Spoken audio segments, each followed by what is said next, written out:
Hello and welcome back to What Are You Thinking podcast. Today is going to be incredible. And so get ready. This is going to be a phenomenal interview about one of the single most interesting people in all of New York City. There's no hyperbole, no exaggeration on that. Dimas Salaberrios, thank you very much. That's a mouthful right there, Salaberrios. I know. Imagine having people spell that and say it in school. Do you have some Hispanic background? Yes, I'm an Afro-Latino. Afro-Latino. Father's from Puerto Rico. My mother traces from Charleston, South Carolina, all the way to Ethiopia. Wow. We're one of the few that know our history all the way. Yeah. That's awesome. Thank you very much for being here. I sincerely want to introduce you to our audience today because this man is incredibly interesting. First off, he's married to Tiffany and they have 3 daughters. Yep. How much money do you need to take care of 3 daughters? I mean, I have 2. I have twin girls and wow. Anyway, we love them though. They're little divas in training, sort of, not really. But you have a great family. And also what's fascinating is that Dimas is a faith leader in New York City. People look to him. He is President Emeritus of the Concerts of Prayer for all of Greater New York. He's involved in anytime there's a pastor's gathering, he's there. He's one of the leaders. And he is a film producer, along with being a faith leader. You founded a church, Infinity Bible Church, I believe it is, in the Bronx. Yeah. And he's had a great run being the pastor there. The church is still going strong today. And you've been on the front lines of any disasters, several disasters. I know what that is to come to New York City after 9/11. I was here in that moment, and there were very few people coming into the city after 9/11. And you went into the Haiti earthquake, you went into the shootings in Charleston, in Chicago, in New York. You've been on the front line. I deeply admire that while everybody is leaving, you're going in and you're making a massive difference. I also want to say thank you for coming to New York, because I remember when you came, I went to one of your services at the Lambs Theater and was absolutely blown away. And as New Yorkers, we're happy for more people to come, bringing faith and hope like what you did and your incredible team back there. I remember one of them, he used to do the basketball with his eyes with his eyes closed, and I mean there was just so many things. It was just for our city. If no one's ever said it, thank you, all in every nation. Thank you for being here, Ron, and for your team. I appreciate that. I appreciate it, Dimas, and I'm really sorry that my wife Lynette couldn't be here today. She's the better half, and she was one of those early people as well. And one of the values that we had was just let's have a good time, joy. Wow. That joy, and joy is a gift from God. It is. That is, in spite of the tragedy, you have been able to walk in joy and peace as well. So let's go back to your upbringing in this beautiful neighborhood in Queens, and yes, tell us about that. So I grew up in Cambria Heights, Queens. That's the neighborhood of LL Cool J, Run DMC, and Russell Simmons, and many, many hip hop artists. And I grew up around solid families. I mean, my house on the block was the only house that experienced a divorce. Every other house had the father and mother and the kids. And I remember my mother was a school teacher, or eventually became a principal. And once in a while, with hard times, she'd send me with a little note to knock on somebody's door, to give them a note to get to ask for money to make sure that we got through to her next check. And in this beautiful working upper middle class community, had the most middle class African American population in the nation, and lo and behold, a drug named crack came through the neighborhood. And the neighborhood was changing and the parents didn't know it, So I remember I went to a predominantly all white middle school. And while I was at this middle school in Bayside, Queens, which is a very affluent area, and my parents wanted me to get the best education, but they had no idea even crack was impacting those communities. And someone, one of my friends invited me into a bathroom, pulled out a bag of drugs. It wasn't crack at the time. He stole it from his brother. And he said, would you help me sell it? And I was like, wow, I just saw this movie. That's why movies are so dear to me. I had just finished watching the movie Scarface, and I've never saw, I didn't know drugs was like an empire. And I remember seeing that movie, and I had this evil dream in my head saying, man, I want to be the biggest drug dealer in New York City. This is before you did drugs. This is before, yeah. And so you viewed it maybe like a business or something like that? Yeah. I never was a big drug user. I was always a drug dealer. So I was not like a big addict character. I think I only got high for about 6 months, but I sold drugs for like 13, 14 years of my life. So this is not a drug addict story. This is a drug dealing story. So I sold those drugs with him. We sold it quickly in the neighborhood. Then another girl gave us a pound of marijuana. We sold that. And then I started to realize the big money was in the crack. All the crack dealers drove BMWs. I know a kid personally. He was 11 years old and he had a Volvo. And could he drive? A big chain. Yeah, he was little and he was driving it and he was getting around. He literally was driving it to middle school. I said, that's the life I want to live. And my parents, they tried their best. They were saying, wait till college. We're going to get you a car. Everything's going to work out. But around me, I was seeing that fast life in front of me and it drew me right in. Wow. Yeah. So everything like that eventually gets exposed? Yes. And at a certain point, you got caught? Yes. Which brings us to that next phase. You ended up in Rikers. Oh, by far in the 1990s, in the 80s and 90s, no place was more violent than Rikers Island. Rikers Island was, and they were doing slashings in there. Well, still are. And still are. Yeah. A lot of slashings. You saw when I was in there, almost everybody had a big slice down their face from a razor. And I can tell you it was God's grace that I don't have that. Look at that beautiful face right there. It was preserved. I was touched, but it was the mercy of the Lord. And but like you said, it started, my father was a captain of correction at Rikers Island. Oh my So goodness. this was a total Terrible. embarrassment. Yeah. And he was a legend. Like I talk to people today, they're like, Captain Dimas Salaberrios, he was one of the greatest captains ever. So here's his son getting in trouble. I was being picked up on a regular, and my mother was in my defense. I say, Ma, they just ran up on the block, found the drugs, put it on me. And she kept getting these paid lawyers, and I was getting over. And then one judge just said, enough is enough. This guy's got to go. Wow. I beat 13 arrests. Oh my goodness. So the 14th time, he was like, he's staying behind bars. So how old were you when you went to Rikers?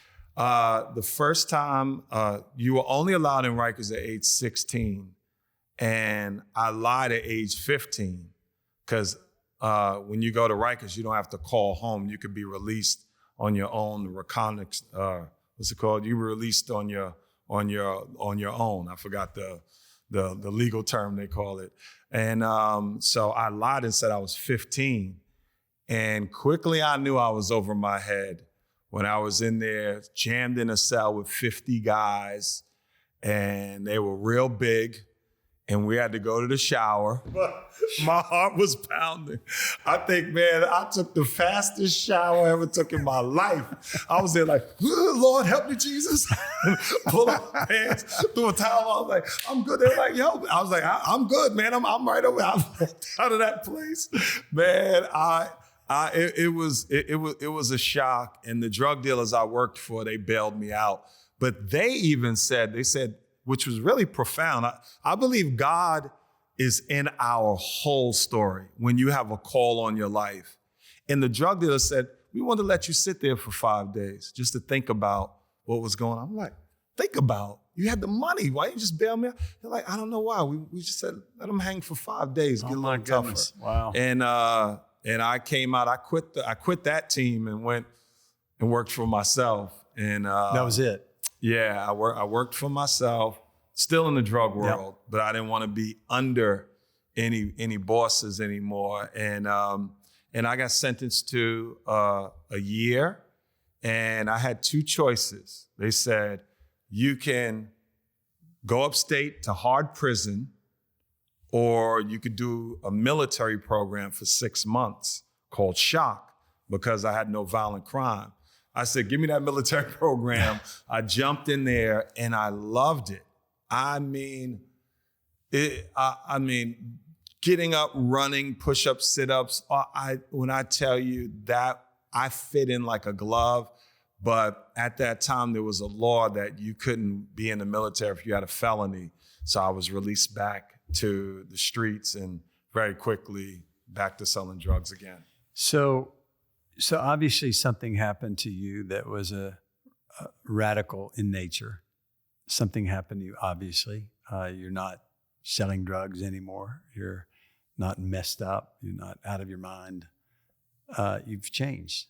Yes. What happened? What happened? There, and you have a book, and we'll mention that. I'll tell you the first thing that happened. I thought I was smarter than everybody else. Most good criminals are like that. You know, you think you can beat the system. So I didn't realize when I was on parole, every time I was turning urine, because I was handling the drugs, it was going into my pores. And my urine was coming out with cocaine in it, even though I wasn't using cocaine. So I go to see my parole officer, and she asked me, how are you doing? And I thought I was smart because I was getting a GED. I said, well, I'm getting my GED. Right as soon as I finish, I'm going into college. I said, I'm taking care of business. Everything is great. Next thing you know, these officers come running in the room. They handcuffed me, put me on the table. They said, are you ready to go to jail? I said, oh my gosh, so what's going on? So they sat me in a chair, handcuffed with my arms behind me. And the lady said, I'll be right back. She walked out to do the paperwork because they were going to send me to jail. So I started thinking about everybody I fought in jail, which we didn't get into, but I was a fighter. So I fought this guy, I fought that guy, and I knew I had enemies all over the prison system. And next thing you know, while I was sitting in my chair, I slipped the cuffs down. I slipped them in front of me. I stepped over one foot and the other, and the cuffs were in my hands, were in front of me, like right by my chest. And I didn't even know I could do that. I knew I was flexible, but I didn't know I could do that. So I'm sitting there, I'm like, what do I do? What do I do? And when she walked in, she didn't notice. She went behind a big table, said, are you ready to go to jail? I said, no, I'm not. And I started running. And I opened the door to a room of officers, and I ran past them all. Unbelievable. I was on the 5th floor in the building. I got to the staircase, and one of them was like, I could tell like he was almost reaching me. This is stuff you can do when you're young. I can't do it anymore. I just dived down the stairs and just rolled. Boom, got to the bottom, got up, and I dived again down another flight, rolled, got up, and before I knew it, I made it out into the street. And that was the first time I think I praised God, because I went to the street. I said, praise God. And I'm running, telling people, get out of my way, get out of my way. And the cops were chasing me. They said, reportedly, almost half the building, about 50 cops were chasing after me. I ran inside a mall. I dived underneath a table, and the cops were running into the mall. And they must have saw somebody, because they was like, there he is, there. And I could hear them running. And I was under this table like this, shaking. And wait, one guy a table saw in the me. mall? A table was just sitting out there? It was a barber shop. As soon as you go in the mall, it was like a barber shop. And I dived under this table in the barber shop. And while I was in there, one of the guys saw me, and he pulled me into the room, closed the door, and then I still had the cuffs on, and I knew one of the barbers from my school. So I said, look, I said, yo, he said, cops are everywhere. They got this whole place surrounded. I said, call my friend. His name was Oz, weird name. I said, call Oz, So Oz shows up. This is the era, you gotta remember, the big jewelry. So he said, I know what to do. Oz was smart. He went to one of the jewelry stores and got a metal cutter, came back, snapped my cuffs. And he said, what do we do now? So I told him, I said, put me in the barber's chair.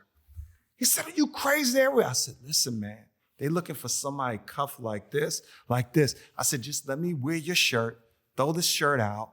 You put me in the barber's chair with the cloth on and just shave me crazy, like make me bald. They won't be able to know. And they were cutting my hair while the cops walked in. And I was like, oh man, the Knicks are losing. I'm so sick of the Knicks. And they were just cutting my hair. And I never turned around. And the cops just walked out. And then one of the barbers said, I'm gonna get my car. He pulled around and he hit the horn. And I walked like I was short. And I jumped in the car and got away. And very quickly, I knew at that point, if I stayed in New York, I was gonna get caught. And to jump the story just a little forward, they surrounded the area where my girlfriend lived to try to catch me. And I had to dress like a woman, even though that's not my lifestyle. But I put on a dress, I put on a wig, and I put on lipstick, and I got in the car, and I drove out of the checkpoint. And then I made my way on the train with drugs strapped all over my body to your hometown, to the Amtrak stop at Greensboro, North Carolina. By the way, I probably walked right by you. in case anyone wants to know, I had nothing to do with this guy.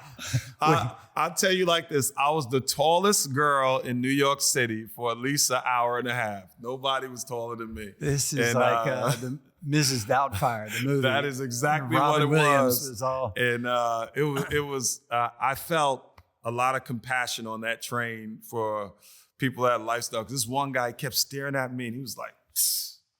He was like, yo, what are you doing? I was like, only if you knew, brother. I'm an escapee. And got to North Carolina and very quickly took over the drug operations in Winston-Salem and got into a lot of drug wars. 30 of my friends were killed. And Winston-Salem became the murder capital of the United States for about 4 months. The killings were unreal. And those were a lot of my friends that were dying. And I was shot at and then, yeah, I'll pause there, or I can go into the conversion where. Well, I think you should. So again, like something happened to you. Yes. You're not that guy anymore. Yes. So what were you thinking? At that time, I was scared. I was nervous. I couldn't stop selling drugs. At that time, I felt like there was no going back. I was in too far.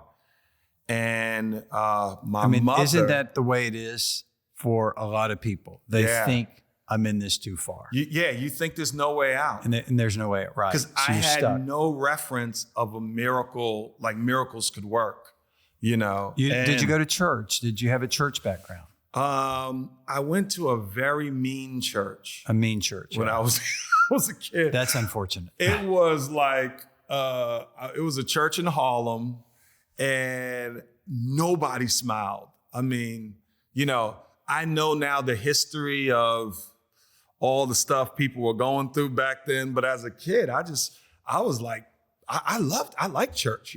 I told my mother one time, I said, Ma, I said, you should put your whole personal offering. So just give it all to God. You told her that, your mother? She elbowed me, shut up. I was on fire, man.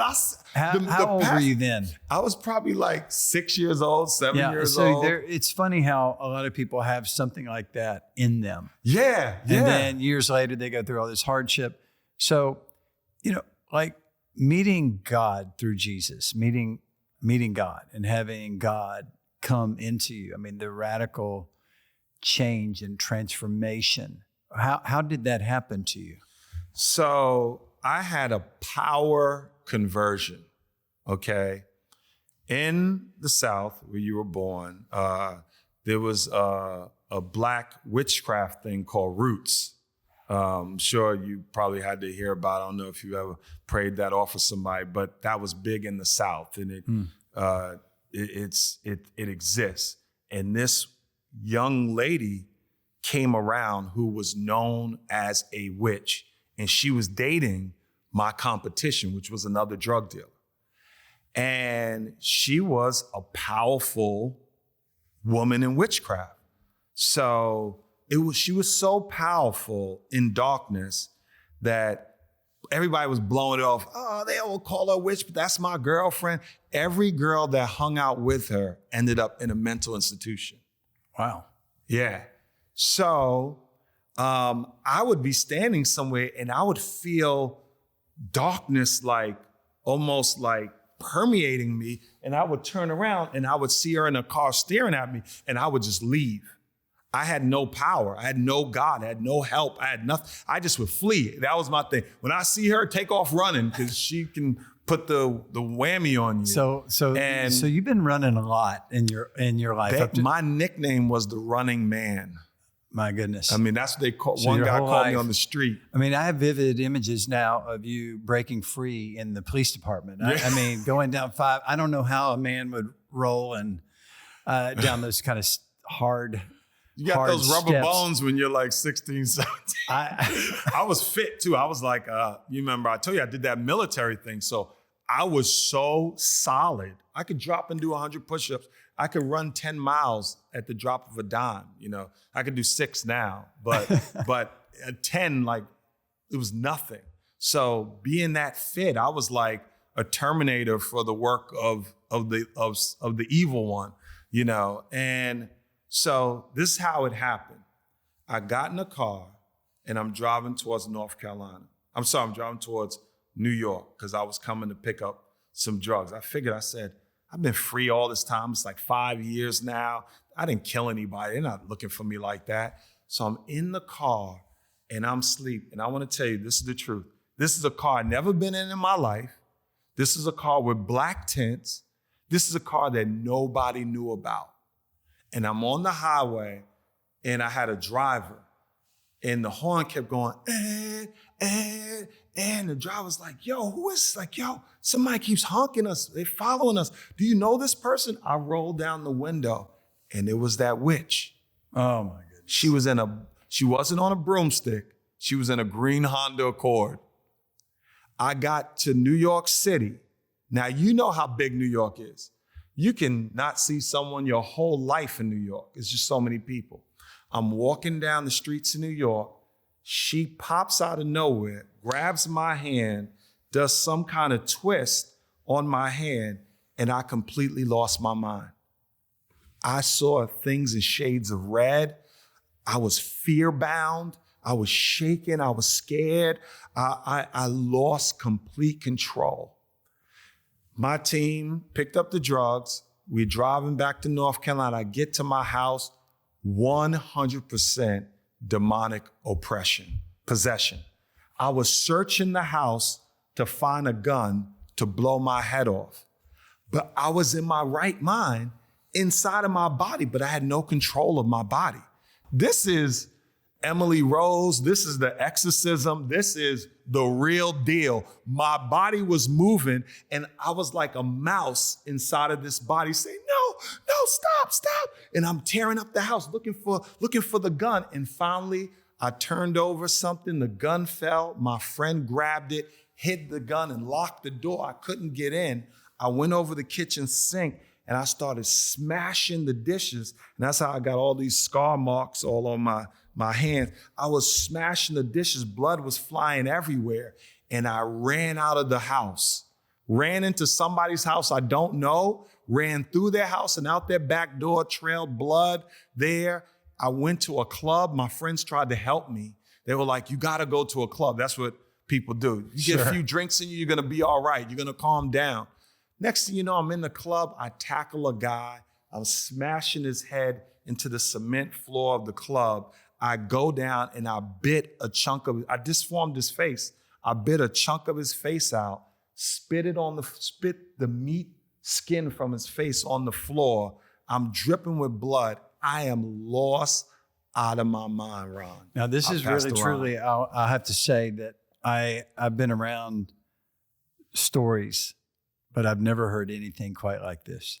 I mean, honestly, I thought Mike Tyson was a unique story, unique when he bit in somebody's ear.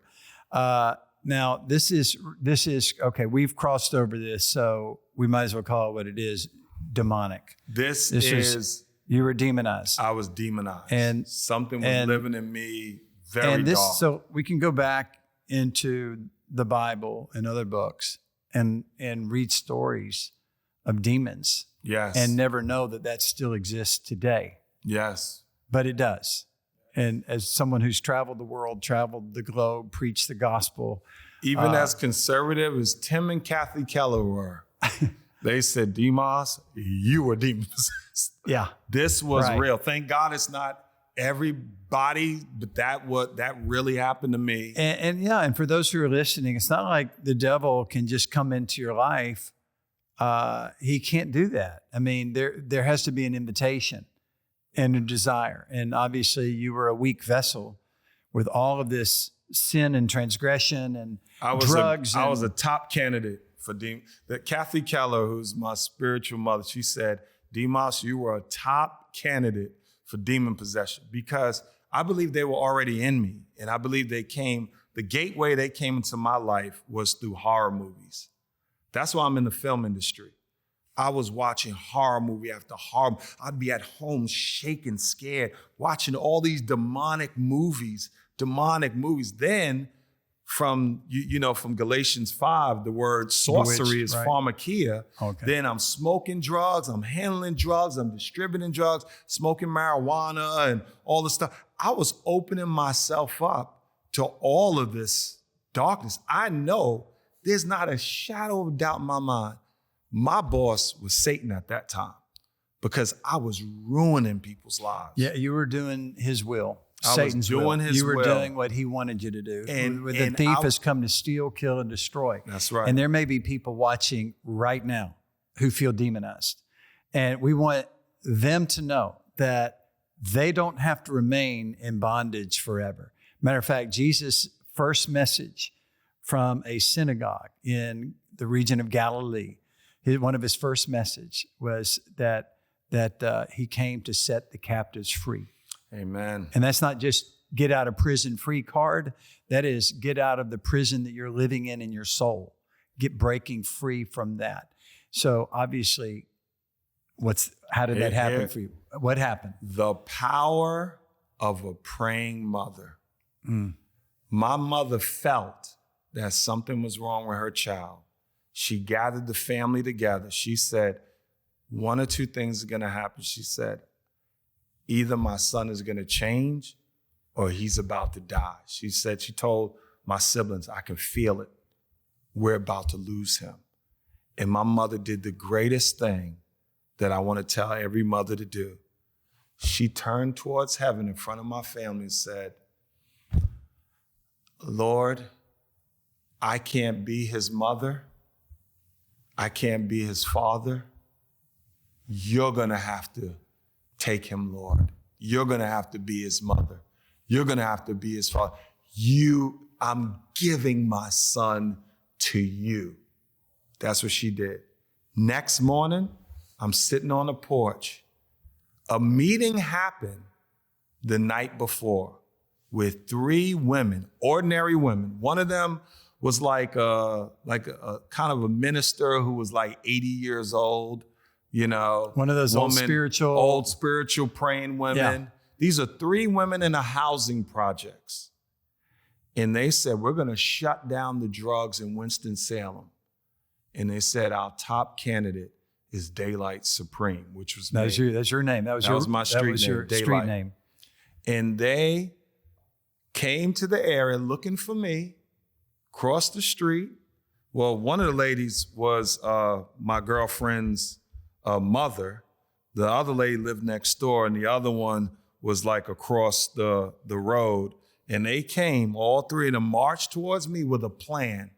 And they said, we need to pray for you. And I was like, huh? I said, They said, can we do that? I said, well, why not?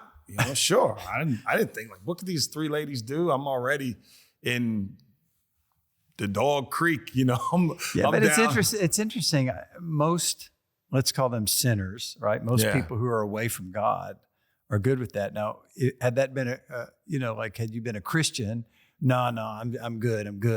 Just sort of ducking away from prayer. But you were fine with that. I was fine. I think I didn't think anything was going to happen, and this is important. I needed some comfort, So anybody that showed they cared was really good at that time. I just bit a man's face off. He was we were going to gun it out whenever I was going to see him. And I thought I killed him, but I found out, thank God he lived, because I was smashing his brains into the concrete. But he's okay. Never want to see him again, but he's okay. Wow. I had blood all over me. I was out of my mind. I needed help, and God sent help. And those women said, well, come into this house, like the movie War Room. Yeah. That was one woman. My story was 3. They took me into that room. They poured oil on their hands. This old school. They were passing around Crisco. It wasn't even like some holy olive oil. Crisco. And I remember I said, well, can I get some? They were like, no, you don't need some. So Crisco, if anyone's listening, is that back in the day, that's basically corn oil that we all use. Crisco's still around? I think it's still around, but barely. We've moved on. We have other kinds of oil that we better. Olive oil, virgin olive oil, and there you go. Many good products. But anyway. And the next thing she did is she said, in the name of Jesus. And when she touched my head, this woman was about 5'6". This is the 80-year-old lady. 80-year-old lady. When they touched, and she ain't messing around. When she touched my head, my body was tossed to the floor. And I was shaking on the floor, spinning around like a snake. That's what they told me. Like I just was converging on the floor and twirling. And they were just, in the name of Jesus, they were praying and praying and praying and praying. All I know is this, Ron. My story started in the morning, and I came out of that room at night. So this was a 12-hour at least. They were, and just to show they stayed their with faith, you the whole time. Just to show their faith, they did not give up. It wasn't a quick fix. So it's not like today. Let's do this real fast. Hey, it's done. You're great. You're free. Go. No, they were like, we're going to stay here until this boy is complete. It was very violent. Like, boom. I felt something gone. And they knew it, and I knew it. I said, whoa. They were like, you're free. That was it. That came after 12 hours of prayer? 12 hours of prayer. And so they were watching you on the floor for 12 hours. They were probably singing, praying. I think it's important for people to know that some of the most respected ministers through the ages, whether it was John Calvin, Martin Luther, John Wesley, just going through the line. And Jonathan Edwards. And they all saw and experienced these things. I don't mean, and maybe that's not their personal story, but John Wesley would go out in his biographies. He said they were going to fits and convulsions. Right. Yeah, and he Same would thing. See them freed. Yeah. Same thing. Same thing. You and I have seen that since. I have seen that. I've had many a day. I've had people, little girls talk, not little girls, like young women speak to me with the voice of a fully engaged man with a bass or baritone voice. Yeah. With vibrato and everything. Yeah. And I've seen that. And it's a little bit, it's freaky. It is freaky. And it's bizarre because it's not the world we live in all the time. Now, for you and for some people who maybe are watching, the foot is in the door. And my brother was a big athlete. He was a football player. He was a wrestler, baseball player, college, athlete, all that stuff. And whenever we would get in a fight, I was a lot smaller than him, much less muscular than him. But anytime we'd get in a fight, if we'd run down the hallway, and if I can shut the door, then I can leverage my weight and he can't come in. But if his foot got in the door, he's coming in. So when people make room for the devil and his darkness and the drugs and the, pharmakia, these things that cause your mind to be, then you're open to that darkness. And when it comes in, it has to go out a different way. Yeah. And when those ladies prayed for you, and maybe you may not have ever known anyone like that who knows how to pray when it's not just praying for a good day, praying that you get a little extra job or whatever. I mean, I'm talking about praying the devil out. And that is something that Jesus gave the authority to his disciples, and he's still giving it today, where someone can show up at your home, knock on your door in your dorm room or your university or in your apartment complex or at your job or workplace.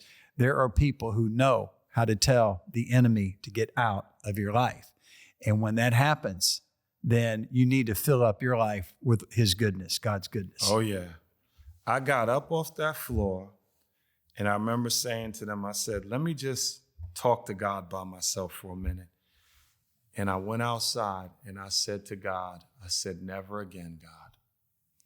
I said, I'm never going to sell crack again. I said, I'm just going to sell weed because it's natural. That was my first prayer to God. I thought crack was evil, marijuana was okay. And then, I had a good youth pastor that walked me through everything, came to New York. I stopped selling the weed, came to New York, turned myself in. I was facing 7 years for that escape charge. And the judge did something that was profound. She said, why did you turn yourself in? I said, I'm turning myself in. I said, because I'm a follower of Jesus. And I said, whether I'm going to follow Jesus. This is a New York City judge? Right there, New York City, in her face. There were no black judges then, so it was a white lady judge. And I said, I'm going to follow Jesus, whether it means in jail or out of jail. Whatever's going to happen here, I'm going to follow Jesus. She threw me out the court. She said, take him to the cell. And then about 10 minutes later, she called me back. And she said, I'm going to do something I've never done before. I said, what? She said, I'm going to release you. She's never done that. Never done it. She pardoned me. She said, I'm going to release you. And I was like, she said, I'm going to tell you why. She said, I'm looking at all your mug shots, and you look so different from them. And she said, now I'm listening to you. She said, here's what I'm afraid of. If I send you to jail, you may become this person again. And I like what I'm seeing right now. So I'm not going to send you to jail. I'm going to release you and continue to do what you're doing, live your life. I was freed. I went to church. I served Jesus every day. I went back to school. I finally passed the GED, went into college. I became the top student in college, went to get my master's of divinity, and graduated with my master's degree, opened up a church, and pastored for 19 years in the worst projects, one of the worst projects in New York City, Bronx River, and not one homicide happened in Bronx River. God did a miraculous thing. I walked around, who's the biggest drug dealer? I walk up to him. This is my area. I'm your pastor. You told him that? Oh, I tell him straight to their face. So you just used the same kind of... the way I would take the blocks. Right. You just did the same thing. I did the same thing but with Jesus. Right. So because to take a block, I would find out, whose block is it? You. And I'll go up to him and be like, what's up? You want to fight? You want to go to war? And we would fight or whatever would happen. And then that block would become mine, because I often had more drugs than they had too. So I was like, look, and then I would embrace him and he'd work for me now. And then I'm the boss. And then that's how you would expand it. It was the power. And look, I was a skinny guy. So it was, I think that demon that was in me had more authority than probably his demon. And, it's crazy how this system of Baal, Babylon and all that works. Same kind of paradigm. So I was taking territories and was growing. So when I became in Jesus, I did the same process. I said, look, I'm your pastor. Whatever happens, you get shot, you go to jail, whatever. If you are in this area, this 20 block area, I'm your pastor. And when they would go to That's jail. how you led your church as well. That's how I led my church. And, that's how I and led did you people. have people who were like you who also turned my gosh, yeah. turned I to God, turned to converted Christ? the wildest killers, murderers, drug dealers to my church. This was a guy there, his name was Spider. He shot cops. He went to jail for 11 years for shooting police officers. They called him the Amazing Spider-Man. Everybody feared him. That was my right-hand man. That guy walked with me on the streets. Everybody like, yo, to this day, I go to Bronx River. They all like, whoa. Do they still call him Spider? Yeah, Spider. Yeah, Spider died with a smile on his face, riding on a bus to work.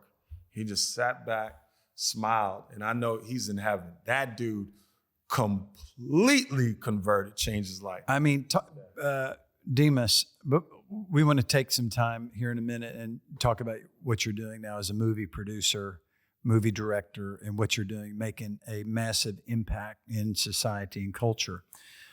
Before we do, though, take a minute, talk to the audience about what they can do to be set free and have peace in their heart and life. I would love to do that. Maybe you're like me, or maybe you're like me in a different way. Maybe darkness, you're attracted to darkness. Maybe you're like I was. I had to watch horror. I had to watch things of the dark.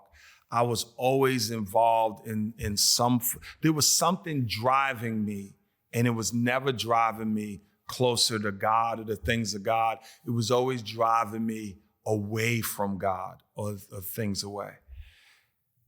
There could be a possibility that you're being pulled by darkness. You're being pulled by the powers of Satan. And the way to be freed by that is to call on the name of Jesus. Some of my story, there were guys, I had hits on me. That means people were out to murder me. And that was one reason why I didn't want to become a Christian, because I was afraid that not carrying a gun and being as ruthless as I was, that I would be killed. God removed every last obstacle out of the way. And all the guns that I owned, I have no memory of where they went. So I say that to say that part of this is just trusting God and saying, God, here I am, broken. Here I am, lost. Here I am, not knowing you. And I don't know how any of this is going to work out, but I want to put my faith by inviting you into my life. And I said these words with a sincere heart. I said, Jesus, come into my life. Change me. Live inside of me. Tell me what to do. And if you make it clear that it's you speaking, I will do whatever you tell me to do. And I have lived the most exciting life. I've been over 30-something countries around the world. I have a big home. I have a lovely family. I have a gorgeous wife. I live in adventure every single day. I'm not living a boring faith life. I live an exciting Christian life full of joy. And I don't have to watch my back unless I'm in the same bad neighborhoods. But everywhere else, I'm good to go because I only do what's right now. And if you invite Jesus in, I'm telling you, he will do a work beyond what you could ever hope, dream, or imagine. And he has an excellent 100% victory track record of if you sincerely let him in and you sincerely follow him, he will show up and not let you down. And I hope the best for you. And that's all you got to do is pray, Father, Jesus, come into my life, rescue me, save me, be my guide, be my Lord, be my leader. I welcome you in. And it's in Jesus' name I pray. Amen. And he will give you the steps of what to do. Well, I'm sure you can reach out to this great podcast but they'll ask you, what are you thinking? And what are you thinking about? And let God do the work. Yeah. If you're viewing, you can see on the screen how you can reach out to us. And we want to help you to really know God. And there are people who are watching right now from many nations, Dimas, and you put it out there. And it's a lot of times in Western civilization, people don't hear how raw and how real this is. But people in many nations around the world, they've seen it with their own eyes. Oh, they've yeah. seen it in the marketplace and workplace. I just came back from Morocco. Yeah. I was there for Ramadan. I respected what was going on. I fasted. I was fasting for Jesus, but I was fasting, walking around that country, and they were telling me there are spiritualists there too. This is everywhere. Right. And Jesus is everywhere, so call on him. Jesus is alive. And this is the greatest news ever. And that's why they call it the gospel, which means good news. It's the greatest news that Jesus came. He was born in Bethlehem, where the prophet Micah said he would be born. The Messiah will come from Bethlehem. He'll be a ruler. Jesus was a ruler. He lived 33 years, lived the life that we could not live.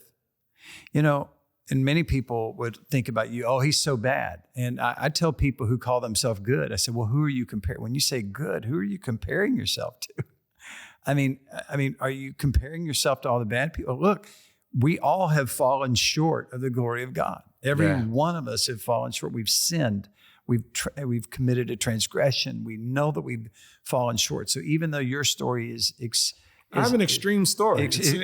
It's extreme. This is definitely an extreme story. So if he could say to me, man, you're good. I mean, you really, ain't do the stuff I did. I have met some bad dudes, but this is really a first. Yeah. This story is amazing. I'm sitting there thinking, like, I'm really glad you're born again, because I wouldn't feel comfortable. Of course, through Jesus. You do not want to meet the old me. Right. Thank God he's gone. Right. He's never coming back. And it's amazing. We've known each other for a long time, but I've never heard the details of this story. Is this included in Street God? Oh, yes. It's Street God. You can find Street God, Dimas Salaberrios, on Amazon, or you can find everywhere books are sold. Everywhere books are sold. You went on TV. You went on. This is it right here. Yeah, that's. Yeah, I'll let you know. Let me ask you something. Is this your tattoo for real, or is that just they just put that on? I don't want to let down any listeners. I don't do tattoos, but it made an incredible cover. Totally, I like it. It's an award-winning cover with the tattoo. So this book is, and I've never seen it in person here. So you've been withholding from me all these years, So, but thank you. But this then led to other things too. So you left the pastorate, not for any bad reason, just felt like God had used you in the Bronx. And he called us out. So New York City's in 5 different boroughs. Yes. And we're right here in Manhattan right now, in Midtown. And then you were from Queens. That's another borough, Brooklyn, Staten Island, and then Bronx. Now, Bronx is like it's like walking, for me, it's like going into a different nation. It is. And it is the ethnicities and the pluralism, if you will, the poverty that's there. And it's interesting because there are some parts of Bronx that are just like Manhattan. It's beautiful, it's nice, but it's an element of it. It's frozen in time and people can't get free. But you've helped them and you've showed us the way. And so when others get involved in the Bronx, they could make a difference. No place is out of reach because of Jesus Christ. That's right. He came, he lived that life. He died the death that we should have died, but he died in our place. And then 3 days later, after they nailed him to a tree and he became a curse, they buried him. And then 3 days later, he rose from the dead. Amen. And it doesn't have to be Easter Sunday to hear that story. No, it does because not. Jesus is alive. And you pray the prayer. People are praying with you. God can change lives. Then you go on to live this incredibly productive life, and you got involved in movie. We only have a few minutes here, but your first movie was Chicago. No, my first movie was Emmanuel. Emmanuel. About the church shooting that happened in Charleston, South Carolina. And, there were nine people, right? Yeah, AME. the Manual 9, African Methodist Episcopal Church, Mother Emanuel, their flagship location in Charleston. A young man named Dylan Stormroof walked into the Bible study. They welcomed him, and he opened fire and killed 9. Let me tell you what was profound about that story. You can watch the film. It's called Emmanuel with one M. How do we see that? Amazon, all of it's streaming. Yeah. They can watch Emmanuel. And Steph Curry and Viola Davis were my partners in that movie. Steph Curry, if anyone doesn't know who that is, the greatest 3-point shooter that's ever walked the planet. And they told me they were martyred. They died worshiping God. And when the shooting took place, they told me it was zero chaos. Like it wasn't scattered and tables flying and everything. And all of them died with smiles on their faces. That is unheard of. The survivors told me, they said a light entered the room and they said it was zero chaos. And they all died with smiles on their faces. So God showed up in that situation. Great film to watch. The most Christian movie. Those families, majority of the families forgave the killer and tried to win his soul to Jesus. He's on death row. He's going to die soon. Unfortunately, however you look at an eye for an eye situation. And my second film was Chicago, America's Hidden War, because more people are dying in Chicago during the same time as Afghanistan and Iraqi war. More people are dying in Chicago than the American casualties of those wars. So we don't hear much about that. And that's why I call it the Hidden War. Yeah, wow. So that we released it in theaters. Denzel Washington came on now as executive producer, and we're going to be releasing it as a 3-part series. So that's coming out soon. Yeah, so that'll be that's so coming out. How did Denzel Washington, in case we go to church together. Yeah, I go to the same church, and I met his wife. We became really good friends, and I was asked to film Denzel. I directed Denzel in a TV special. And I went over his house and I was directing him and filming him. What amazing you man were directing of faith. Denzel. I directed the greatest actor of all time. Street God here. Daylight became actual daylight. Yeah, man. Yeah. Wow. Yeah. I mean, that's amazing. We fasted and prayed together. He's a very Christ-focused man and a phenomenal artist. And one of the best in our lifetime, for sure. No doubt. Going back to the first movie where I saw him, Glory. Glory. My God. That one tear. That was it. You want to hear the secret about that one tear? Oh, please don't tell me it was fake. No. So they said that was the greatest, one of the greatest acting moments ever. They said to him, we want you to cry. This is how committed he was committed to the craft. His wife was on set. He said, come here. And she was like, what? He said, I want you to slap me as hard as you can. And after that, he said to the director, you call action. That was like, this is different. He said, I know it is. Trust me. He said, all right, you ready, honey? She was like, I don't want you to slap me hard. And he said, now. She went, pow. He said, God said, action. He stood there, and for some of the sides, she smacked him. That was where that one tear dropped down. That is crazy. That is unbelievable. That's commitment to work, man. I love that. Amazing. That's my love language. Now, deep commitment. That is truly an insider. When that very moment he was acting out what the black people had to endure, they were not allowed to show emotion when they were being whipped. Wow.